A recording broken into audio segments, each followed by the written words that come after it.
नमो वेदात्मकाय वेङ्कटेशाय नाधीतश्रुतयो न सत्यमतयो घोषस्थिता गोपिकाः जारिण्यः कुलजातधर्मविपुखाः अध्यात्मभावं ययुः भक्त्या यस्य तथा विधाश्च सुगमास्तस्या धियः सम्मताः आर्तत्राणपरायणः स भगवान् नारायणो मे गतिः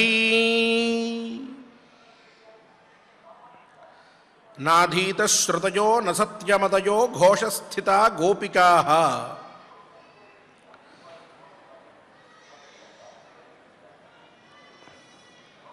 రేపల్లెలోని గోపికలు వారు ఏ వేదాలు చదువుకోలేదు, ఏ పురాణాలని అధ్యయనం చేయలే, బ్రహ్మసత్యాన్ని వాళ్ళు తెలుసుకోలే. అయినప్పటికీ అచంచలమైన భక్తి విశ్వాసం అనేటువంటివి ఆ కృష్ణ పరమాత్మ యందు పెట్టుకొని అందరూ కూడా అధ్యాత్మ భావాన్ని పొందారు. మోక్ష పురిని వారందరూ కూడా పొందారు. పరమాత్మ యందు మనకు ఉండేటటువంటి నిశ్చలమైనటువంటి భక్తే మనల్ని ఉత్తముల్ని చేస్తుంది. జన్మరాహిత్యం అనేది మనకి ఆ పరమాత్మ అనుగ్రహంతో కలుగుతుంది అనేది ఆ వృత్తాంతమంతా కూడా గోపికల్ని మనం చూస్తే స్పష్టంగా అర్థమవుతోంది. అటువంటి గోపికల్ని కాపాడిన ఆ ఆర్తత్రాణ పరాయణుడైనటువంటి నారాయణుడే నాకు గతి అని చెప్పి చక్కగా ఆర్తత్రాణ పరాయణాష్టకంలో స్వామివారిని ప్రార్థిస్తూ ఉన్నాం. దివ్య దేశంలో దివ్యమైనటువంటి మూర్తిగా వెలుగొందుతూ తమ భక్తుల కోరికల్ని తీర్చేటటువంటి శ్రీనివాస స్వామి వారిని మనందరం కూడా ప్రార్థిస్తూ ఆయనకి నమస్కారములు చెప్పుకుంటూ ఈనాటి అరణ్యపర్వ అనే మహాగ్రంథంలోని కొంత భాగాన్ని పారాయణం చేయడానికి సత్సంకల్పం చేసుకుందాం. స్వామివారి అనుగ్రహాన్ని పొందుదాం. విఘ్నేశ్వర ధ్యానం. నమస్తే గణనాథాయ గణానాం పతగే నమః. భక్తి ప్రియాయ దేవేశ భక్తేభ్యః సుఖదాయక. శ్రీనివాస ధ్యానం అనంతవేద సంవేద్యం నిర్దోషం గుణసాగరం అతీంద్రియం నిత్యముక్తం శ్రీనివాసం భజే నిశం. శ్రీకృష్ణ ధ్యానం వందే నవఘనశ్యామం పీతకౌశేయవాససం సానందం సుందరం శుద్ధం శ్రీకృష్ణం ప్రకృతేః పరం. వ్యాసధ్యానం వేదవ్యాసం స్వాత్మరూపం సత్యసంధం పరాయణం శాంతం జితేంద్రియక్రోధం సశిష్యం ప్రణమామ్యహం.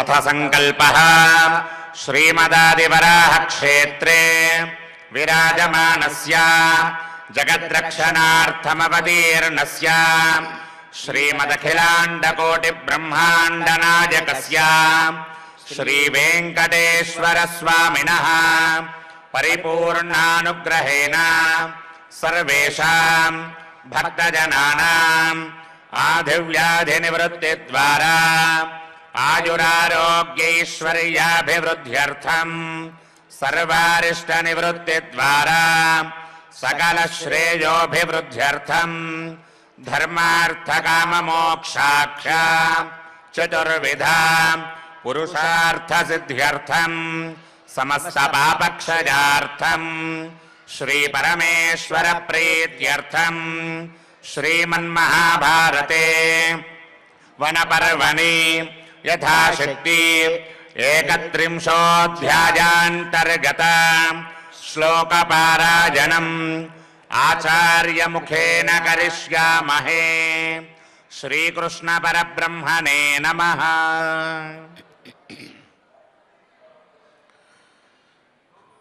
నారాయణం నమస్కృత్య నరం చైవ నరోత్తమం దేవీం సరస్వతీం వ్యాసం తతో జయముదీరయేత్. అస్తు వాత్ర ఫలం మావా కర్తవ్యం పురుషేణ యత్ గృహే వా వసతే కృష్ణే యథాశక్తి కరోమి తత్.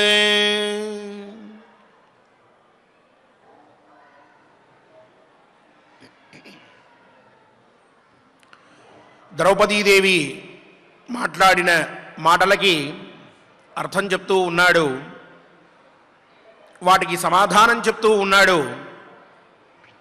ఆ మాటల్లో అంతరార్థాన్ని గ్రహించి సత్యార్థాన్ని ఆ మాటలకి ధర్మరాజు చెప్తూ ఉన్నాడు. నువ్వు ఇలా అనుకుంటున్నావు, కానీ ఇలా కాదు, ఇట్లానే భావించాలి, నేను ఇట్లా ఉన్నాను అని తన యొక్క మానసిక స్థితిని, ధర్మం యందు ఉన్నటువంటి రతిని రెండింటినీ కూడా స్పష్టీకరిస్తూ ఉన్నాడు ధర్మరాజు. మొట్టమొదట నువ్వు మాట్లాడడం అనేది సత్యంగా నీకు అనిపిస్తోందేమో, కానీ నువ్వు ఒక నాస్తిక్యంలోకి వెళ్ళిపోతూ ఉన్నావు, నాస్తికత్వాన్ని ప్రతిపాదిస్తూ ఉన్నావు అని చెప్పాడు. ఆ తరువాత నేను కర్మఫలాన్ని ఆశ్రయించి కర్మఫలం నాకు దక్కుతుంది అన్నటువంటి లోభంతో నేను కర్మని ఆచరించట్లేదు. దానం చెయ్యాలి కాబట్టి దానం చేస్తూ ఉన్నా, యజ్ఞం చెయ్యాలి కాబట్టి యజ్ఞాన్ని ఆచరిస్తూ ఉన్నాను. అంతే తప్ప ఈ దానం చేస్తే నాకు ఇంత ఫలం, ఆ యజ్ఞం చేస్తే నాకు స్వర్గం అనేటువంటి భావాల్ని నేను పెట్టుకోలేదు అని చెప్పాడు. ఇప్పుడు అంటున్నాడు ఆ పైన, అస్తు వాత్ర ఫలం మావా కర్తవ్యం పురుషేణ యత్ గృహే వా వసతా కృష్ణే యథాశక్తి కరోమి తత్. ద్రౌపది, ఒక పని నేను చేశాను అనుకో, ధర్మకార్యం, ఆ ధర్మకార్యానికి తగినటువంటి ఫలితం ఉండొచ్చుగాక, ఉండకపోవచ్చుగాక, కానీ గృహే వసత పురుషేణ యత్ కర్తవ్యం తత్కరోమి. గృహస్థాశ్రమంలో ఉన్నటువంటి ఒక వ్యక్తి చేత ఏవేవైతే పనులు చేయదగినటువంటివి ఉన్నాయో ఆ పనులన్నీ నేను చేసుకుంటూ వస్తూ ఉన్నాను. కొన్నిటికి ప్రత్యక్షంగా ఫలం కనిపించవచ్చుగాక, కొన్నిటికి పరోక్షమైనటువంటి ఫలం కలుగ్గాక, కొన్నిటికి వెంటనే ఫలం వచ్చుగాక, కొన్నిటికి కాలాంతరంలో వచ్చుగాక, కొన్నిటికి వచ్చే జన్మలో వచ్చుగాక, కొన్నిటికి ఫలం రాకపోవచ్చుగాక. ఈ ఆలోచనలతోటి నేను కర్మని మొదలు పెట్టట్లా. ఇలా ఆలోచిస్తూ నేను పని చేయాలని అనుకోవట్లేదు. గృహస్థాశ్రమంలో ఉన్నాను. గృహస్థాశ్రమం అంటే ఇతఃపూర్వం మనం చెప్పుకున్నాం, యథా వాయుం సమాశ్రిత్య వర్తంతే సర్వజంతవః తథా గృహస్థమాశ్రిత్య వర్తంతే సర్వ ఆశ్రమాః అని ధర్మశాస్త్రం చెప్తూ ఉన్నది. వాయువుని ఆశ్రయించుకుని ఈ ప్రపంచంలో ఉన్నటువంటి ప్రాణులన్నీ కూడా ఎలా అయితే జీవిస్తూ ఉన్నాయో అట్లానే బ్రహ్మచర్య, గృహస్థ, వానప్రస్థ, సన్యాస అనేటటువంటి 4 ఆశ్రమములు కూడా ఉంటే మనకి ఈ 4 ఆశ్రమాల్లో బ్రహ్మచర్య అంటే పెళ్ళి కాకముందర వరకు ఉండేటటువంటి ఒక అవస్థా విశేషం, ఆ బ్రహ్మచర్యం అనేటటువంటి అవస్థలో బ్రహ్మచర్యం అనేటటువంటి ఆశ్రమంలో ఉండేటటువంటి వాళ్ళు, పెళ్లి కాని వాళ్ళు ఎవరైతే ఉంటారో, ఈ రోజుల్లో మనం రిటైర్మెంట్ అని చెప్పి ఏదైతే చెప్పుకుంటున్నామో అట్లా బాధ్యతలన్నీ తీరిన తర్వాత ఇక సంసారాన్ని మొత్తాన్ని పిల్లలకి అప్పగించేసి ఈ బాధ్యతలన్నీ మీరు చూసుకోండి అని సుఖంగా ఎటువంటి రుణాలు బాధలు మొదలైనటువంటివి లేకుండా పిల్లలు, వాళ్ళకి పెళ్ళిళ్ళు, వాళ్ళకి పిల్లలు, వాళ్ళ సంసారం అంతా సుఖంగా నడుస్తూ ఉండడం, ఇది జరిగిన తర్వాత వీళ్ళని వదిలిపెట్టి అరణ్యానికి వెళ్ళి, ఈ రోజుల్లో చెప్పుకోవాలంటే ఏకాశయో లేకపోతే ఇంకో పుణ్యక్షేత్రానికో వెళ్ళి అక్కడ కూర్చుని ఉపనిషత్తులు, పురాణాలు, ఇతిహాసాలు ఇవన్నీ కూడా చదువుకుంటూ కాలాన్ని వెళ్ళదీయడం అనేటటువంటి లక్షణం ఏ ఆశ్రమంలో అయితే ఉన్నదో దాన్ని వానప్రస్థాశ్రమం అని చెప్పారు. ఈ ఆశ్రమం కలియుగంలో నిషేధింపబడింది. అలా వనానికి వెళ్ళిపోయి అరణ్యానికి అక్కడ కూర్చుని ఈ పనులు చేయకూడదు అని కూడా చెప్పారు ధర్మశాస్త్రంలో. కలియుగ వర్జ్య ధర్మములు అని చెప్పి ఒక ప్రకరణం ఉన్నది. దాంట్లో చెప్పారు వానప్రస్థాశ్రమం కలియుగంలో పనికిరాదు అని చెప్పి. ఆ పైన నాలుగవది అయినటువంటి అన్నిటికంటే గొప్ప ఆశ్రమంగా పరిగణింపబడేటటువంటి ప్రతి ఒక్క మనిషి కూడా చేరవలసినటువంటి ఆశ్రమం సన్యాస ఆశ్రమం. ఆ ఆశ్రమంలో ఉన్నటువంటి భోగాలన్నిటిని విడిచిపెట్టి, లౌకికమైనటువంటి కోరికల్ని విడిచిపెట్టి, తాపత్రయాల్ని విడిచిపెట్టి ఇంకా సంపాదించుకోవాలి, ఏదో విధంగా డబ్బే ప్రధానం అనేటటువంటి వాటిని కూడా విడిచిపెట్టి, పిల్లలు ఏమవుతారో, మనవాళ్ళు ఏమవుతారో, రెండో మనవడికి ఎక్కువ మార్కులు రావట్లేదు, వాడికి ఏదైనా సరే మంచి జ్ఞానం కలగాలి, మంచి స్కూల్లో ఇంకా గొప్పదైనటువంటి ఇంటర్నేషనల్ స్కూల్లో జాయిన్ చేస్తే బాగుంటుందేమో అంటూ అమెరికాలో ఉండేటటువంటి మనవడి గురించి ఇక్కడ ఉన్నటువంటి వ్యక్తి తాపత్రయపడ్డం అనేటటువంటిది ఎలా అయితే ఉంటుందో అటువంటి తాపత్రయాల్ని వదిలిపెట్టేసుకుని అయిపోయింది. మన జీవితం అనేటటువంటిది ఒక సంపూర్ణ స్థితికి చేరింది. కావున ఇక మనం భగవంతుడి సన్నిధానంలో జీవనాన్ని గడపాలి అని భావించి ఈ లౌకికమైనటువంటి భవబంధాలన్నిటినీ కూడా తెంచుకుని ఆ పరమాత్మని ఉపాసిద్దామని చెప్పి భావించి ఏదైతే ఆశ్రమాన్ని పొందవలసినది ఉందో ప్రతి వ్యక్తి కూడా ఆ ఆశ్రమాన్నే సన్యాసాశ్రమం అని చెప్తూ ఉంటారు. అలా ఈ 4 ఆశ్రమాల్లో కూడా లేదు వివాహం అయిన తర్వాత సన్యాసం తీసుకోవక్కర్లేదు, బ్రహ్మచర్యం అంటే బ్రహ్మచారిగా ఉండి అక్కడి నుంచే జీవితం మీద విరక్తి కలిగితే, అంటే జీవితం మీద విరక్తి అంటే ఈ భోగాల మీద విరక్తి అంతే తప్ప ఈనాడు మనం మాట్లాడుకునే జీవితం మీద విరక్తి కాదు. విరక్తోవా ప్రవ్రజేత్ అంటారు ధర్మశాస్త్రంలో. అందువల్ల నాకు ఈ లౌకికమైన సుఖాలు, సంసారము, ఈ భవబంధాలు ఇవన్నీ వద్దు అని అనుకున్నప్పుడు సాక్షాత్తుగా బ్రహ్మచర్యం నుంచే సన్యాసాశ్రమం తీసుకోమని కూడా ధర్మశాస్త్రం చెప్పింది. లేదు నైష్ఠిక బ్రహ్మచారి అని చెప్పి ఇంకొకరు కూడా ఉన్నారు. గురువుగారి దగ్గరే ఉంటూ ఆయన దగ్గరే సేవ చేసుకుంటూ ఆయనకి జీవిస్తూ అక్కడ అలాగే బ్రహ్మచారిగా ఉండడం, ఇది కూడా కలిలో నిషిద్ధం, ఇది చేయవద్దు అని చెప్పారు. ఇలా ఇన్ని ఆశ్రమాలు, దాంట్లో ఇంకా ఉపాశ్రమాలు ఇవన్నీ కూడా ఉంటే కుటీచక, బహూదక, హంస, పరమహంస అని చెప్పి సన్యాసాశ్రమంలో కూడా 4 విభాగాలు ఉన్నాయి.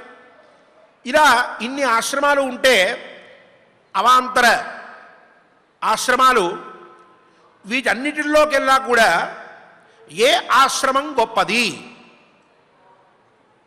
అని చెప్పినప్పుడు sun life multi speciality hospital ప్రజలకు నిరంతర వైద్య సేవలు అందిస్తున్న hospital. Diabetology, stem cell physician లో ఇండియాలోనే మొదటి డాక్టర్ గా పేరుగాంచిన డాక్టర్ విజయ్ భాస్కర్ గారు అత్యాధునిక విజ్ఞాన పరిజ్ఞానంతో అంతర్జాతీయ ప్రమాణాలతో సామాన్యులకు సైతం అందుబాటులోకి తెచ్చారు sun life multi speciality hospital ను. అనుభవజ్ఞులైన వైద్యులతో అన్ని రకాల వైద్య సేవలు, ఆపరేషన్స్, సర్జికల్ ఎమర్జెన్సీలు, ప్లాస్టిక్ సర్జరీలు, చికిత్స అందించనున్నారు. 24 గంటలు అందుబాటులో ఫార్మసీ మరియు అంబులెన్స్ సౌకర్యం కలదు. సంప్రదించండి sun life multi speciality hospital, Dhammaiguda. Contact number 8121678234, 9700971100. వివాహం చేసుకున్న వాళ్ళకి ఆ రహస్యాలన్నీ కూడా బాగా తెలుస్తాయి. కావున నాకు పెళ్ళొద్దు, నేను ఇలాగే ఉండిపోతాను అని మటుకు ఏ యువకుడు కూడా భావించకూడదు. అది కూడా తప్పని చెప్పారు ధర్మశాస్త్రంలో. మనకి పురాణాలు పరిశీలిస్తే కూడా అదే తెలుస్తుంది. అందువల్ల గృహస్థాశ్రమానికి ఉన్నటువంటి గొప్పతనం ఏమిటి అని అంటే ఇదే. ప్రతి ఒక్కరూ కూడా గృహస్థాశ్రమాన్ని స్వీకరించాలి. ఎందుకు దానికి అంత గొప్పతనం? ఇదే అంటే ఏమిటి ఆ గొప్పతనం అంటే, ఈ 3 ఆశ్రమాలు ఏవైతే ఉన్నాయో, బ్రహ్మచర్య, సన్యాస, వానప్రస్థ అనేటువంటి ఆశ్రమాలు, వీటికి ఈ గృహస్థాశ్రమమే ఆధారం అవుతూ ఉన్నది. ఎలా అంటే, ఓ బ్రహ్మచర్యగా ఉన్నటువంటి వ్యక్తి ఎవరైనా సరే మన ఇంటికి వచ్చాడనుకోండి, పూర్వకాలంలో మధుకరం అని చెప్పి చేసుకునేటువంటి వారు, మా గురువులు, వారి గురువులు వాళ్ళందరూ కూడా ఒక్కొక్క రోజు ఒక్కొక్కరింటికి వెళ్ళి భవతి భిక్షాందేహి అంటే వాళ్ళు కొంత అన్నాన్ని పెట్టేవారు. అది తీసుకొచ్చి తినేవాళ్ళు వీళ్ళు. ఆ తర్వాత కాలంలో ఈరోజు మీ ఇంటికి భోజనానికి వస్తానండి, తర్వాత రోజు మీ ఇంటికి భోజనానికి వస్తానండి, ఈరోజు మీ ఇంటికి భోజనానికి వస్తానండి అని చెప్పుకుని ఒక 7 ఇళ్ళు వెతుక్కుని ఆ 7 ఇంట్లోనూ కూడా చెప్పుకుంటూ ఉండేవారు. అయ్యా ఈరోజు మీ ఇంటికి భోజనం, సోమవారం ఫలానా వారింట్లో, మంగళవారం ఫలానా వాళ్ళింట్లో అని వాళ్ళు భోజనం చేసే సమయానికి ఈయన వెళ్ళిపోవాలి. పిన్ని గారు చెప్తారు, నాయన ఈ సమయానికి రా అని. వెంటనే ఆ సమయానికి వాళ్ళ ఇంటికి వెళ్ళిపోతే మధ్యాహ్నం భోజనం పెడతారు. అది తినడం రావడం, ఉదయం నుంచి ఏమీ ఉండదు. మళ్ళీ వచ్చి కూర్చొని చదువుకుంటూ ఉండం గురువుగారి దగ్గర.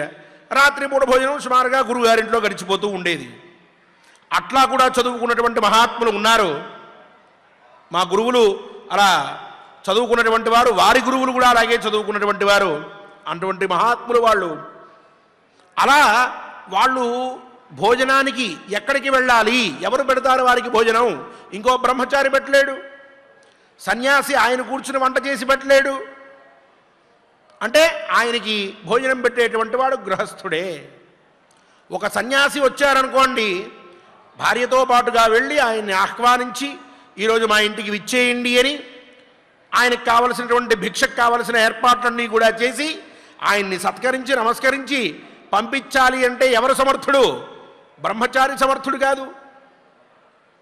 ఎందుకు ఆయన వస్తే ఇక్కడ ఆయనకి చేయడానికి ఎవడో ఉన్నాడు, మళ్ళీ బ్రహ్మచారే చేయాలి. వీడన్నీ చేయలేడు, వంట వీడు చేయలేడు, కావలసిన ఏర్పాట్లు చేయలేడు. అందువల్ల ఒక గృహస్థుడిగా ఉండి ఆ గృహస్థుడు తన ధర్మాలు తను పాటిస్తూ ప్రతినిత్యము కూడా ఆ పైన తక్కినటువంటి వారందరికీ కూడా ఈ రోజుకి ఉన్నటువంటి పరిస్థితినే మనం ఉదాహరణగా తీసుకుని చెప్పుకుంటే, ఓ గృహస్థు ఉన్నాడంటే ఎదురుగా ఇంటికి ముందు ఎవరన్నా వస్తే ఏమండి అన్నం పెట్టాలి అంటే వెంటనే ఆవిడని చెప్తాడు, ఎవరో వచ్చారు కాస్త ఆకలిస్తోందంటే అన్నం పెట్టు అంటాడు. ఇంకెవరన్నా వస్తూ ఉంటే అమ్మగారిని వెళ్ళి అడుగు అంటాడు. అలాంటి అవకాశం ఉన్నటువంటిది. అదే మీరు ఏ బ్యాచులర్లు ఉండేటువంటి అపార్ట్మెంట్కో వెళ్తే స్విగ్గీ ఆర్డర్ ఇస్తాను తెప్పిస్తానంటాడు తప్ప ఇంట్లో ఉంది ఇప్పుడే ఇస్తాను ఆగు అని అనలేడు. అదే ఓ సన్యాసి దగ్గరికి వెళ్తే ఆయన మళ్ళీ ఇంకోటికి ఎవరికన్నా చెప్పాలేమో కానీ తనంతట తనుగా ఏర్పాటు చేయలేడు. తనంతట తానుగా చేయగలిగేటువంటి వాడు ఈ రోజుల్లో ఎవరు అంటే గృహస్థుడు మాత్రమే. అటువంటి గృహస్థాశ్రమం చాలా వైశిష్ట్యం కలిగి ఉన్నది. ఆ గృహస్థాశ్రమానికి ఎంతో గొప్పది. అటువంటి గృహస్థాశ్రమంలో సుఖములు ఎన్నైతే ఉంటాయో నియమములు కూడా అన్నే ఉంటాయి. ఆ నియమాల్లో ప్రధానమైనటువంటి నియమం ఏమిటి అంటే నిత్యము కూడా నిత్యకర్మలు ఏవైతే ఉన్నాయో అవన్నీ చేసుకుంటూ ఉండాలి. ఒకరికి దానం చేయాలి, ఒకరికి అన్నం పెట్టాలి, దేవతలకి పూజ చేసుకోవాలి, పితృదేవతలందరికీ కూడా కాసిన్ని నీళ్లు వదిలిపెట్టాలి. పితరం గోత్రం శర్మాణం వసురూపం సుధానమస్తర్పయామి అని. ఇట్లా ఈ గృహస్థు తన నియమాలు పాటిస్తూ నలుగురికి కూడా ఉపయోగపడుతూ జీవనాన్ని కొనసాగించుకుంటూ వెళ్ళాలి. ఇది మన ఆర్షధర్మంలో ఎప్పటి నుంచో అనాదిగా వస్తూ ఉన్నటువంటి అలవాటు. అలా చేస్తూ వస్తూ ఉన్నప్పుడు తను నిత్యము ఏవైతే ఓ పూజ చేయడమో, ఒకరికి అన్నం పెట్టడమో, ఇవన్నీ సాధారణమైనటువంటి విషయాలు. ఇంటి ముందుకు ఎవరన్నా ఒకరు అమ్మా 2 రోజుల నుంచి అన్నం తినలేదు, కొంచెం అన్నం ఉంటే పెట్టండి అని వచ్చి అడిగారు అనుకోండి, ఈరోజు మన మనస్సు ఆ వచ్చి అడిగినటువంటి వారి యొక్క ఆర్తిని చూసిన వెంటనే ఒక్కసారి చలించిపోతుంది. ఏదో విధంగా అన్నం సిద్ధంగా లేకపోయినా ఇంకో ద్రవ్యమో ఏదో ఒకటి పెట్టి ముందు వాళ్ళ ఆకలి తీర్చేయాలి అనేటువంటి ఆతృత మన మనస్సుల్లో కలుగుతుంది. ఏదో విధంగా వాళ్ళకి సహాయం చేయాలనిపిస్తుంది. ముందు కూర్చో అని చెప్పి ఆ ఇంటి బయటో లేక లోపల అరుగు దిగ్గిరో కూర్చోబెట్టుకుని ఒక గ్లాసుతో నీళ్ళు ఇచ్చి ఉండమని చెప్పి ఎదురు చంకలో చిన్నపిల్లాడు ఉంటే వాడిని చూసి మనస్సు తట్టుకోలేక ఏదో ఒక విధంగా వాళ్ళకి మనం ఉపకారం చేసేద్దాం అని అనిపిస్తూ ఉంటుంది. అలా అనిపించిన సమయంలో ఇప్పుడు నేను ఈ అడిగినటువంటి వ్యక్తికి అన్నం పెడితే నాకేం పుణ్యం వస్తుంది అని ఎవరైనా ఆలోచిస్తామా? ఆలోచన మనకు కలుగుతుందా? కలగదు. నా దగ్గర ఉన్నది అవతల వ్యక్తికి అవసరం, నేను పెడుతున్నాను. ఎవరన్నా వచ్చి నువ్వు అలా పెట్టావు, దీనివల్ల ప్రయోజనం చాలా గొప్పది, చాలా మంచిది అంటే మనం ఏం చెప్తాం? వెంటనే నేను పెట్టినందువల్ల పుణ్యలోకాలు వస్తాయో లేదో నాకు తెలియదు, రాకపోయినా నాకు ఇబ్బంది లేదు, వాడిలో ఆర్తి కనిపించింది, నేను వెంటనే పెట్టాను, నాకు ఇంతవరకే, దీనివల్ల ఫలితాలు వస్తాయి, ఏదేదో గొప్ప జరిగిపోతుంది అన్న ఉద్దేశంతో నేను పెట్టలేదు అని అప్రయత్నంగానే మన మనసులో ఉన్నటువంటి భావాన్ని వ్యక్తీకరించేస్తాం. ఇదే భావన నిన్న నేను అంత వివరంగా చెప్పినటువంటి మాటలకు కానీ, మొన్న మనం చెప్పుకున్నటువంటి మాటలకు కానీ తాత్పర్యం ఏమిటి అనంటే, ఈ భావన ఏదైతే ఉందో ఇది మనం చేసేటటువంటి కొన్ని నిత్యకర్మల విషయంలో, పూజల విషయంలో, కొన్ని దానాల విషయంలో కూడా ఉండాలి. అంతే తప్ప దీనికి ఇంత ఫలితం వస్తే కానీ నేను చెయ్యను, లేక దీనివల్ల ఫలితం ఏమిటి, లేక ఎవరో వివరించి రేపొద్దున అద్భుతంగా మీకు మహాఐశ్వర్యం కలిగేస్తుంది, చాలా మంచి ప్రయోజనం, దీర్ఘాయుష్మంతులైపోతారు అన్నప్పుడు కానీ నేను ఇంట్లోంచి కదలను అన్న భావన పెట్టుకోకూడదు. గృహస్థలం లేక మనకు అధికారం ఉన్నది, మనం చెయ్యాలి, చేస్తున్నాము, అంతవరకే. దానివల్ల ఫలితం ఉండొచ్చు, ఉండకపోవచ్చు, మన ధర్మం అది, మనం ఆచరించాలి. ఈరోజు నేను ఉదయాన్నే లేచిన తర్వాత ఆ రోజు ఒక పండగ వచ్చినప్పుడు ఆ పండగ రోజు బయలుదేరి దేవాలయానికి వెళ్ళి భగవంతుణ్ణి ఒక్కసారి చూసి నమస్కరించి వచ్చినట్లయితే ఒక పండగ రోజు నేను ఏం చెయ్యాలో ఆ ధర్మాన్ని పూర్తి చేసినటువంటి వాడిని అవుతాను అనే భావనతోటి మనం కదిలితే ఇంట్లోంచి ఆ పనికి ఉన్నటువంటి ఫలాన్ని మనం పరిపూర్ణంగా పొందుతాము. రెండవ ప్రయోజనం ఏమిటి అంటే, ఇలా చేయడం వల్ల మన పిల్లవాడు మనల్ని చూసి ఓహో నాన్న అమ్మ ఇలా వెళ్తున్నారు, నేను కూడా ఒక పండగ అంటే నేను వెళ్ళి రావాలి అని చెప్పి అర్థం చేసుకుని అతను కూడా బయలుదేరి వెళ్ళొస్తాడు.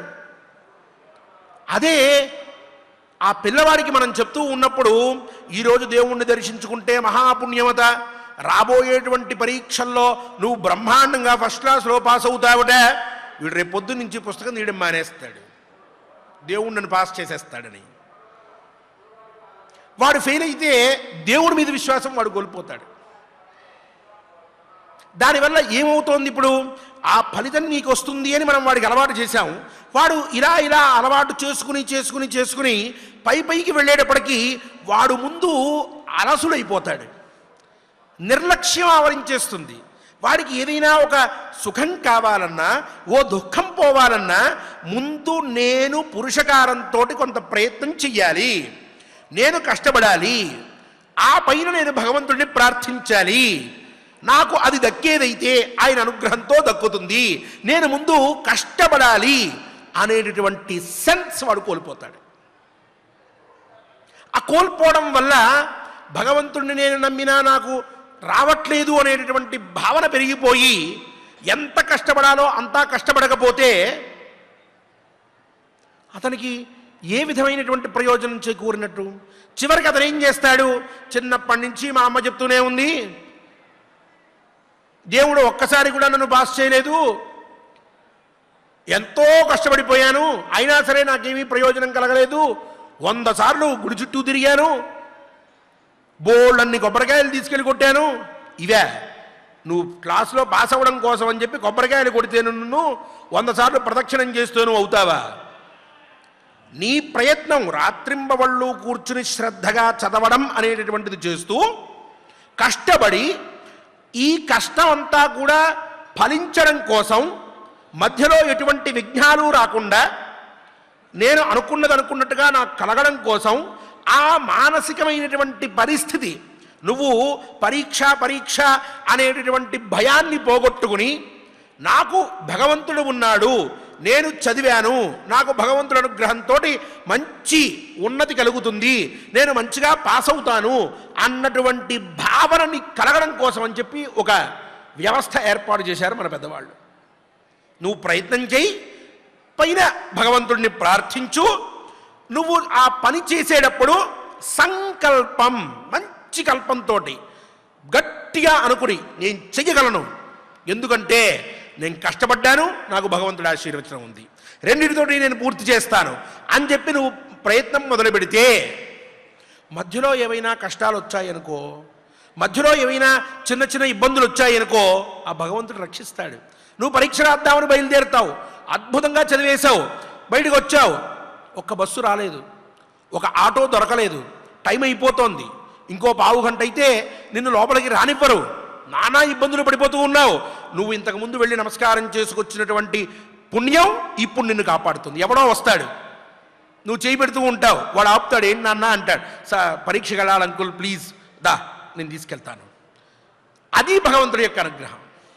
భగవంతుడు నువ్వు చదవకపోయినా మొత్తం నీకు అందించేసి నిన్ను తీసుకెళ్ళి అక్కడ దాకా కూర్చోబెట్టి నువ్వు ఇంట్లో పడుకున్నప్పటికీ కూడా లేపేలాగే ఆయన నీతోటి పరీక్షలు రాయించి తీసుకొచ్చేయడు. చాలా పనులు ఉన్నాయి ఆయనకి. సో ఈ ఈ ఈ భేదం ఏదైతే ఉందో దాన్ని మనం అవగతం చేసుకుని బాగా తెలుసుకుని, నేను ఒక పని చేస్తూ ఉన్నప్పుడు పని విషయంలో నా ప్రయత్నం నేను చేస్తాను, ఫలం ఉందా లేదా తర్వాత విషయం, నేను ముందు చేస్తాను. ఆ ఫలం ఉంటే నాకు తర్వాత కలుగుతుంది, లేక ఇంకోసారి ఎప్పుడైనా నేను పొందవచ్చు.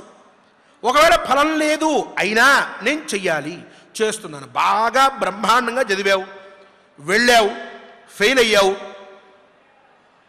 ఏం నష్టమేమిటి? బాధ ఉంటుంది, కష్టం ఉంటుంది, దుఃఖం కలుగుతుంది. రెండవసారి ఇంకా కష్టపడి చెయ్యి, ఆ విషయం మీద ఇంకొంచెం నీకు పట్టొస్తుంది. నువ్వు కష్టపడి ప్రయత్నం చేసినందుకు నీకు ఇంతకుముందు రాసిన వాడి కంటే కూడా నువ్వు గొప్పవాడిగా రాస్తావు, విషయం బలపడుతుంది అనేటటువంటి పాజిటివ్ కోణం అనేటటువంటిది కూడా ఒకటి ఉంటుంది దీంట్లో. దాన్ని కూడా నువ్వు స్వీకరించగలగాలి. ఆనాడు నీకు ఒత్తిడి ఉండదు, నువ్వు స్వేచ్ఛగా ఏ పనైనా చేయగలుగుతావు. అంతే తప్ప ఫలాన్ని పెట్టుకుని నాకు ఈ ఫలితం కలుగుతుంది అని మొదలు పెడితే ఆ పని యొక్క ఫలితం కలగచ్చు, కలగకపోవచ్చు, ఇప్పుడు కలగచ్చు, ఎప్పటికో కలగచ్చు. కొన్నిటికి ఏం చెప్పారనంటే, మనం ఒక మంచి పని చేసామనుకోండి, ఒక హోమం చేసామనుకోండి, ఆ హోమం అనేటటువంటి దానివల్ల చాలా పెద్ద ప్రయోజనం చెప్పారనుకోండి, అది ఇప్పటికిప్పుడు నీకు రాదు. ఆ హోమం అంతా అయిపోయిన తర్వాత అది అపూర్వం అని ఒకటి క్రియేట్ అవుతుంది. అది ఓ దగ్గర ఉంటుంది, ఓ బ్యాంకులో ఉంటుంది. అది నీకు ఎప్పుడు అది ప్రాప్తించాలో, నీకు ఎప్పుడు ఆ ఫలంతో అవసరం ఉన్నదో, నువ్వు ఏ రోజైతే దాన్ని పొందడానికి అర్హుడు అవుతున్నావో, నీకు ఎప్పుడైతే అది వస్తే నీ జీవితం సుఖమవుతుందో దానిని ఆ సమయంలో భగవంతుడు తీసుకొచ్చి అందిస్తాడు. అంతే తప్ప ఈరోజు చేసేసి రేపు పొద్దునికి నాకు రాలేదు అని అంటే, ఈరోజు పంట వేశాం రేపు పొద్దునికే వచ్చేస్తుందా ధాన్యం? ఒక కాలం ఉంటుంది దానికి, ఆ పరిపాకం చెందాలి. అంతా అయిన తర్వాత ఆ రోజు మనం దాని యొక్క ఫలితాన్ని పొందితే ఆనందంగా ఉంటాం. 10 రోజుల్లో కాయాల్సినటువంటి కాయలు 2 రోజుల్లోనే వచ్చేసడం వల్ల ఏమవుతోంది? ఇప్పుడు హైబ్రిడ్గా తయారైపోయి ఓ రుచి పచ్చి లేక చాలా కష్టాలు పడుతున్నాం. కానీ తప్పట్ల అవే తింటున్నాం. అలాగే మనం చేసిన పనికి వెంటనే ఫలితం కోరుకోవడం కూడా అటువంటిదే, దాంట్లో స్వారస్యం లేదు. అందువల్ల అసలు కర్మలు కొన్ని కర్మలు అన్నీ చెప్పట్లేదు. శ్రద్ధగా మనం ఆలోచిస్తే నేను చెప్పేటటువంటివి నిన్న అనుకున్నటువంటి నిత్య నైమిత్తిక కామ్యాల్లో నిత్యకర్మలు నైమిత్తిక కర్మలు అనేటువంటివి మనం ఆలోచించుకుని ఇది ఇందుకోసం చేస్తున్నాను, నేను చెయ్యాలి కాబట్టి చేస్తున్నా. ఉదాహరణకి నిత్యకర్మలు అనంటే ఉదయాన్నే లేచిన తర్వాత స్నానం చేయడం, ఆ సూర్యభగవానుడికి నమస్కారం చేయడం, ఇంట్లో చక్కగా దీపారాధన చేసుకోవడం, ఇల్లంతా శుభ్రపరచుకోవడం, ముందరే స్నానానికి ముందర ఇంట్లో పనులన్నీ చేసుకోవడం, చంటి పిల్లలో లేకపోతే పసిపిల్లలో ఇంకోరో వారి బాగోగులు చూసుకుంటూ ఉండడం, ఉద్యోగానికి వెళ్ళి రావడం, వచ్చిన తర్వాత రామకృష్ణానికి సేపు అనుకోవడం, సాయంత్రం పూట అరణ్య పర్వ వింటాం, రాత్రికి పడుకోవడం, గోవిందనామ సంకీర్తనం చేసుకున్న తర్వాత నిత్యకర్మలు. కొన్ని ఏ గ్రహణం వచ్చినప్పుడో ఏ పుణ్యమైనటువంటి ముహూర్తం వచ్చినప్పుడో కొన్ని పనులు చేయాల్సి వస్తూ ఉంటుంది. అటువంటి పనులు చేయడం వల్ల అవి దానివల్ల అదే ప్రయోజనం, పాపక్షయం, ప్రశాంతత. ఇక కామ్యములు ఓ వ్రతం చేసుకోవడమో, ఏదో గుడికి వెళ్ళి నమస్కారం చేసుకుని రావడమో, మహాక్షేత్రం అని చెప్పి ఇంకోటో అవైతే వాటి వల్ల మనం కోరుకునేటువంటి ఫలితం, మనం ఏం కోరుకుంటామో మనకి అర్హత ఉంటే అటువంటి ఫలితాన్ని మనం కాలాంతరంలో ఎప్పుడు కావాలంటే అప్పుడు పరమాత్మ ఎప్పుడు అనుగ్రహిస్తే అప్పుడు పొందుతూ ఉంటాం. అంతే తప్ప చంద్రమండలం దాకా వెళ్ళిపోవడం, సూర్యమండలాన్ని భేదించేసేయడం, నక్షత్రాల్లో నక్షత్రం అయిపోవడం, కోట్లాధికారులం అయిపోవడం, సర్వప్రపంచానికి మనమే రాజులం అయిపోవడం, ఇవన్నీ కూడా ఏవీ ఉండవు. కొన్నిటి కొంత చెప్తూ ఉంటారు. ఉదాహరణకి ఇది చాలా ముఖ్యమైన విషయం కాబట్టి చెప్తూ ఉన్నాను. ఇప్పుడు కొన్ని సందర్భాల్లో మీరు ఫలానా నదిలో స్నానం చేసినట్లయితే మీకు సర్వ పాపాలు పోయి సర్వైశ్వర్యములు వచ్చి సమస్తమైనటువంటి దుఃఖాల నుంచి మీరు విముక్తులైపోయి ఆనందంగా జీవితాన్ని గడుపుతూ మీరు ఏం కావాలంటే అవి కోరుకుంటే అవన్నీ కూడా మీకు వచ్చేసి మిమ్మల్ని మించినటువంటి వాళ్ళు లేకుండా అష్టైశ్వర్య సంపన్నులైపోయి ఉంటారు అని చెప్తారు కొంతమంది. ఎందుకు చెప్తున్నారు వాళ్ళు అంటే, వాళ్ళు చూసిన పుస్తకాల్లో శ్లోకాలు అలాగే ఉంటాయి. ఆ శ్లోకాలు అలాగే ఉండి దాని కింద అర్థం కూడా అలాగే ఉంటుంది. ఇలా చేసినటువంటి వాడు మహాత్ముడవుతాడు, మహానుభావుడైపోతాడు. ఇక అప్పుడు చేస్తే ఉండేటటువంటి ఫలితం ఇంకెప్పటికీ రాదు. కోటి జన్మలెత్తినా సరే ఆ పుణ్యం పొందడానికి కుదరదు. అటువంటి మహాముహూర్తం అది, వెళ్ళిపోవాలి, స్నానం చేసేయాలంటూ ఉంటారు. అలాగే రాస్తారు అక్కడ. కానీ ఇక్కడ ఒక చిన్న కిటికీ ఏమిటంటే, అర్థవాదములు అని చెప్పి కొన్ని ఉన్నాయి శాస్త్రంలో. నువ్వు ఆ పని చెయ్యడానికి నిన్ను ప్రేరేపించేటటువంటి వాక్యాలు కొన్ని ఉంటాయి. కొన్ని నువ్వు ఆ పని చేయకుండా నిన్ను ఆపేటటువంటి వాక్యాలు కూడా కొన్ని ఉంటాయి. అవి చూసుకుని ఏది అర్థవాదము, ఏది నిజంగా చెప్పినటువంటి ఫలితం చెప్పినటువంటి వాక్యము అని శాస్త్రం చదువుకుని, కొంత గురువుల్ని ఉపాసించి వారి దగ్గర నుంచి జాగ్రత్తగా తెలుసుకుని, ఓహో ఈ ఫలానికి ఇదనమాట, ఇలా చేస్తే ఇంతవరకు, కానీ మరి ఇంత గొప్ప ఫలితం చెప్పారు కదా అంటే ఏ ఫలితం చెప్పకపోతే వీడు ప్రవృత్తుడు కాదే, నిన్న అనుకున్నాం కిం ఫలం కిం విధానంచ కృతంకేనైవ తద్వ్రతం అని చెప్పి నారదుడే సాక్షాత్గా పరమాత్మను అడిగాడు సత్యనారాయణ స్వామి వారి వ్రతంలో అనుకున్నామే. అట్లా ఫలితం చెప్పకపోతే నువ్వు నడవవు కదా. ఏ ఫలితం లేనటువంటిది నాకెందుకు అంటావు? కామ్యకర్మ కదది. కాబట్టి ఆ కామ్యకర్మ విషయంలో నిన్ను కొంచెం ముందుకు జరపడానికి, కొన్నిసార్లు నిత్యకర్మల విషయంలో కూడా నిన్ను ముందుకు పంపించడం కోసం అని చెప్పి శాస్త్రకారులు కొన్ని ఫలితాలు అక్కడ చెప్తూ ఉంటారు, మహర్షులు కొన్ని విషయాలు చెప్తూ ఉంటారు. అంత మాత్రాన ఆ ఫలితాలన్నీ కలిగిపోతాయి అని చెప్పి అందరినీ రెచ్చగొట్టేసి అయోమయంలో పడేసి అందరూ వెళ్ళి చేసేయాలంటే అది పూర్తి ధర్మ విరుద్ధం అవుతుంది. అదే చెప్తూ ఉన్నాడు ధర్మరాజు. ఆ ఫలితం ఉండొచ్చు, ఉండకపోవచ్చు. ఏ ఫలితం లేనటువంటి కర్మలు ఏమన్నా ఉంటాయా? అసలు ఏదో ఒక ఫలితం ఉంటుందిగా. ఏ ఫలితం లేకపోతే కర్మ ఎందుకు చేయడం అసలు? కాబట్టి కొన్నిటికి ఫలితం ఉంటుంది. మరి ఫలితం ఉండవచ్చుగాక లేకపోవచ్చుగాక అంటున్నాడేమిటి అంటే, అసలు నాకు ఫలితం మీద దృష్టి లేదు. ఏ పని చేస్తూ ఉన్నా సరే, దేవాలయాలకి వెళ్ళడమో ఇంకోటో అంటే ఏదో ఫలితం ఆశ్రయించి చేస్తూ ఉంటాం. కానీ నిత్యం చేయాల్సిన పనులు ధర్మరాజు చేసినవేమిటి? యజ్ఞములు. అవన్నీ ఏమనుకున్నావు? నిత్య యజ్ఞాలు. కొన్ని నైమిత్తిక యజ్ఞాలు, కొన్ని కామ్య యజ్ఞాలు. కామ్య యజ్ఞాలకి వాటికి ఫలితం ఉంటుంది, నిత్య నైమిత్తికాలకి వాటికి ఫలితం చెప్తారు. కానీ నేను మటుకు ఇవన్నీ ఆశ్రయించి ధర్మాన్ని ఆచరించట్లేదు. ధర్మంతో నేను ఇలాంటి ఒప్పందం పెట్టుకోలేదు. అందరికీ దానాలు చేశా, భోజనాలు పెట్టా, యజ్ఞాలు చేశా, హోమాలు చేశా, ప్రతిష్టలు చేశా, గోవిందనామ సంకీర్తనాలు చేశా, పురాణాలు విన్నా, భాగవతం విన్నా, ఇతిహాసాలు విన్నాను, ఎన్నో క్షేత్రాలు తిరిగాను. ఉండవచ్చు. కానీ వీటిల్లో మనం నిత్యం తప్పక చేయాల్సినటువంటి పనులకి మనం ధర్మం గురించి ఆలోచించవద్దు. మనం కోరికతోటి ఎక్కడికో వెళ్ళి ఏదో క్షేత్రాన్ని చూసొద్దాం అని చెప్పి అనుకుంటూ ఉంటే పాపక్షయం, ఆ దేవత అనుగ్రహ ప్రాప్తి.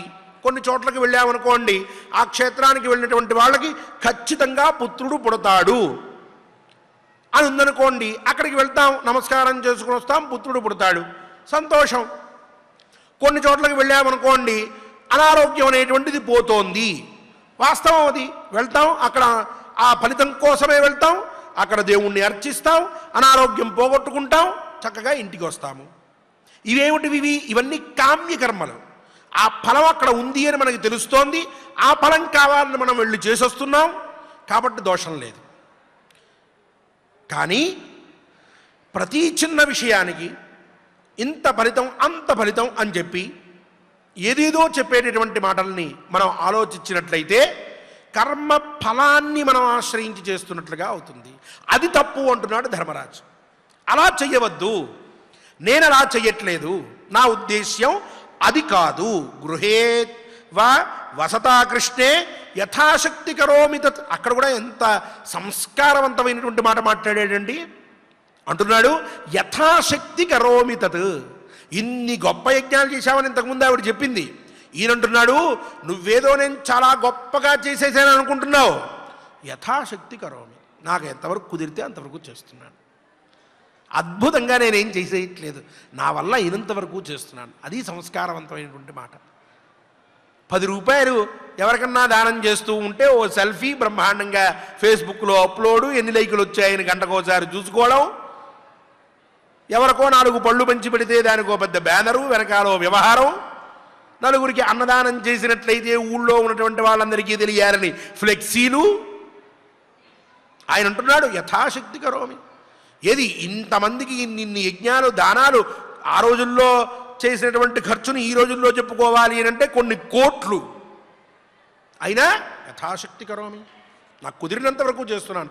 నేనేమి అందరికంటే గొప్పగా చేశానన్న అహంకారం కూడా నాకు లేదు. చాలా నెమ్మదిగా నాకు ఎంతవరకు కుదిరితే అంతవరకు చేసుకుంటూ వెళ్తున్నాను. ఆ సౌమ్యం అనేటటువంటిది మనం చేసేటటువంటి దాంట్లో రావాలి. నేనే ఇస్తాను అహంకారం, తామసగుణం. నేనిస్తాను రాజసం, నేను కూడా ఇవ్వగలను. సాత్వికం. ఏదో నా వరకు కుదిరినంత వరకు నేను చేస్తున్నాను అంటూ మనం ఒక కర్మ చేయడం, అది దాని మీద ప్రచారం ఆర్భాటం అనేవి పెట్టుకోకపోవడం, కుదిరినంత వరకు చేస్తున్నాను అనే భావంతో ఉండడం, దీనికి ఫలం ఉన్నా లేకపోయినా నేను చేసేంతవరకే చేస్తున్నాను, దీనివల్ల వస్తే వచ్చింది లేకపోతే లేదు, కానీ భగవత్ప్రీతికై నేను చెయ్యాలి, ఇది నా విధి కాబట్టి నేను చేస్తున్నాను అంటూ మనం కర్మ చేస్తే దానివల్ల వచ్చేటటువంటి ఫలితం ఎప్పటికైనా ఉంటూనే ఉంటుంది. ఒకవేళ లేకపోయినా దోషం లేదు, కానీ చేయాల్సిన పద్ధతి ఇది అంటూ ధర్మరాజు ద్రౌపదీదేవికి కొండబద్దలు కొట్టేసినట్లుగా ఎన్ని యజ్ఞాలు చేసినా నీ పరిస్థితి ఏమిటి అన్నటువంటి అన్ని శ్లోకాలకి, అన్ని లోతైన మాటలకి ఒకే ఒక వాక్యంతో చాలా అత్యద్భుతంగా అన్ని విధాలుగా కుదిరేట్టుగా ఒక సమాధానాన్ని చెప్పి ఆవిడకి కనువిప్పు కలిగించేటటువంటి ప్రయత్నం చేస్తూ ఉన్నాడు. ఆ పైన ఇక ధర్మాన్ని ఎందుకు చేస్తున్నాను అన్నదానికి కొన్ని విషయాలు చెప్తూ, ధర్మం చేస్తే నాకు ఫలితం రాలేదు అనేటటువంటి వాళ్ళ పరిస్థితి ఎలా ఉంటుంది, వాళ్ళు అలా అనొచ్చా అనకూడదా అనేటటువంటి విషయాల్లోకి లోతుగా ప్రయాణం చేస్తూ వెళ్తూ ఉన్నాడు. ఈ ఉపపర్వ మనం మొదలుపెట్టుకునేటప్పుడే చెప్పుకున్నాం, ఆ పరబ్రహ్మతత్వం తెలియాలి అని అంటే ధర్మ అర్థ కామముల గురించి మనకి ఓ స్పష్టత రావాలి. అందుకని ఈ పైన అధ్యాయాలు మొదలవుతున్నాయి అని ఉపోద్ఘాతంగా చెప్పుకున్నాం. అందులో మొదటిదైనటువంటి ధర్మాన్ని గురించి ఇప్పుడు విచారించుకుంటూ ఉన్నాం. ఇటువంటి భాగ్యాన్ని కలగజేసిన పరమాత్మకి మనందరం కూడా ధార్మికంగా నమస్సులు తెలియజేసుకుంటూ ఆచార్యుల వారి ముఖంగా అనర్ఘరత్నమైనటువంటి ఈ శ్లోకాన్ని పారాయణ చేసుకుందాం. ఈ శ్లోకంలో చెప్పినటువంటి లక్షణములని పుణికిపుచ్చుకునేటటువంటి శక్తియుక్తుల్ని ఇమ్మని ఆ కలియుగ ప్రత్యక్ష దేవుణ్ణి వేడుకొందాం. ఓం నమో వెంకటేశాయ. ఓం నమో వెంకటేశాయ. చక్కగా ఆచార్యుల వారి ద్వారా ధర్మాన్ని ఎలా ఆచరించాలి, ధర్మము యొక్క ఫలం దేని యందు మనకు సంప్రాప్తిస్తుంది అనేటటువంటి విషయాలని మనం చక్కగా తెలుసుకున్నాం. సహజంగా మనం మహాభారతంలో ఒక ఘట్టం వింటూ ఉన్నాం.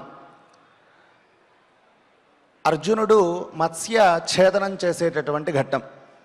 అక్కడ ఈయన యొక్క స్వయంవరంలో అర్జునుడు కూడా వెళ్తారట.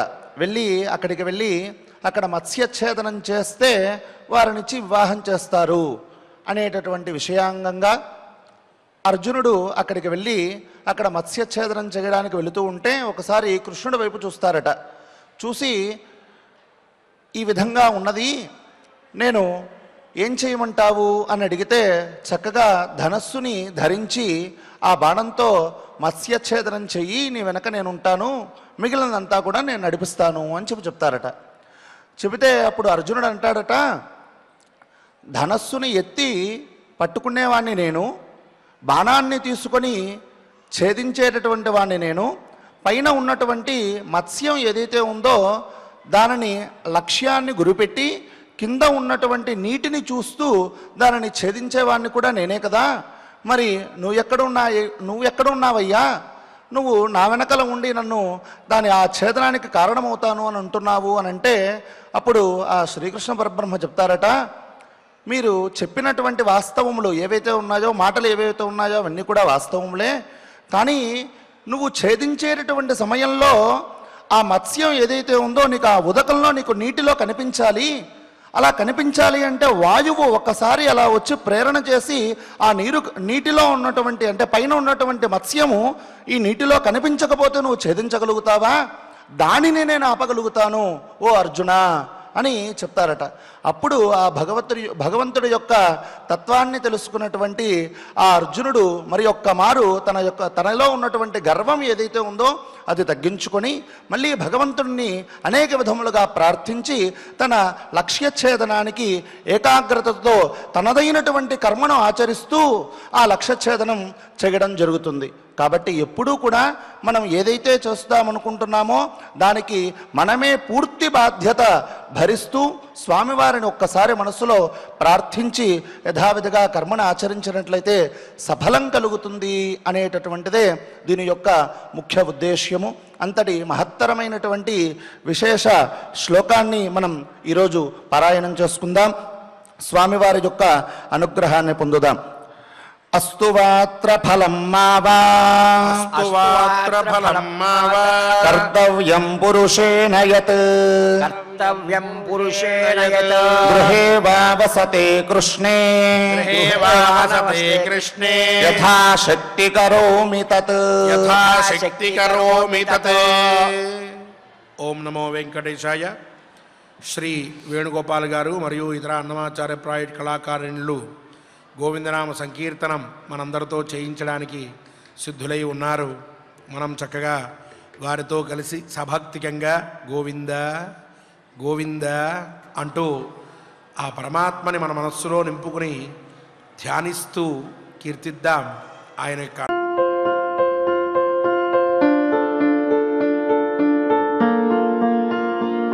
సంస్కృతి సాంప్రదాయం ప్రేమ ఆప్యాయత రాజసం ఉట్టిపడే వేడుకలకు అనువైన ప్రదేశం MLN కన్వెన్షన్ హాల్. కని విని ఎరుగని రీతిలో జరిగే మీ ఇంటి కళ్యాణ వైభోగానికి అందమైన కళ్యాణ వేదిక MLN convention hall. MLN convention hall ప్రత్యేకతలు: సువిశాలమైన wedding halls, centralize AC, banquet hall మరియు విశాలమైన డైనింగ్ హాల్. వధువరుల కోసం ప్రత్యేక AC మరియు నాన్ AC గదులు. నక్షత్రాల వెలుగులో పచ్చని పచ్చికపై పార్టీల కోసం అనువైన గార్డెన్. MLN కన్వెన్షన్ లో CCTV పర్యవేక్షణతో పూర్తి భద్రత. ఎక్స్పీరియన్స్ అండ్ ప్రొఫెషనల్ వర్కర్స్ గల అన్నపూర్ణ గ్రూప్ వారి సేవలు. 2000 వాహనాలు పార్కు చేసేందుకు సువిశాల పార్కింగ్ సౌకర్యం.